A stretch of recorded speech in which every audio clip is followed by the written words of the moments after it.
Access for healthcare is quite difficult, but the idea of the adult homeless team was to bring the services to the hostels, to bring them where the patients were.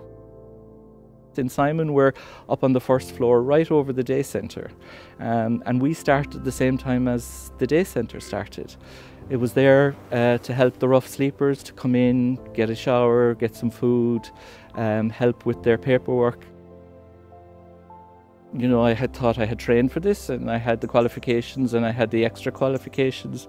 And a few weeks into the job, I was talking to my brother about it, and I remember he said to me, you know, you have the qualifications, you went to medical school, you did all the addiction and the mental health stuff, but he says, in many ways you've been training for this all your life. I grew up on the north side of the city. Both my parents were alcoholics. My mother was a single parent for a very long time. And I realised that when I was starting, you know, talking to the patients, most of the patients I deal with have the same sort of background as that. I'm seeing the grandchildren of patients that I saw in 2002 now in Simon, and it's very much, you know, there but for the grace of God go I. Like, why didn't it happen to us? Why didn't that happen to me? So a big part of my work was the big word acceptance. Accept the people where they are, accept how they are speaking to you, how they are acting today, where they're at today in their heads, but more importantly, where they're at geographically. We see all the normal chronic diseases, but acutely we see a lot of problems with feet.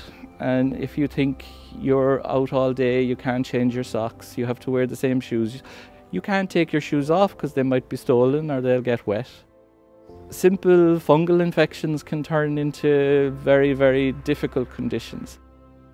Simple things like eczema or psoriasis, where you physically look after yourself. These are things that it's very difficult to do if you're sleeping in a tent or in a sleeping bag on the street. A major part of my job that I see as a GP, a medical practitioner, and for the team as well, is our role in advocating for the patients in Simon and try to speak truth to power, I suppose, so that people are not left behind. Advocacy, I think, is another big A word, just like acceptance. We have to accept where people are, and we have to advocate for them that they can move on. To me, Cork Simon is an integral part of Cork. It's been around for 50 years. It has dealt with all the problems that the new state of Ireland produced. The fallout from all of those can be seen in the last 20 years in the attendees at Simon who use their services. If Simon wasn't there, where would those people go? If Simon hadn't been advocating for those people, what would have happened? And to me, Simon is there to again accept people where they are with no agenda, and to try to help them as much as they can where that person is today.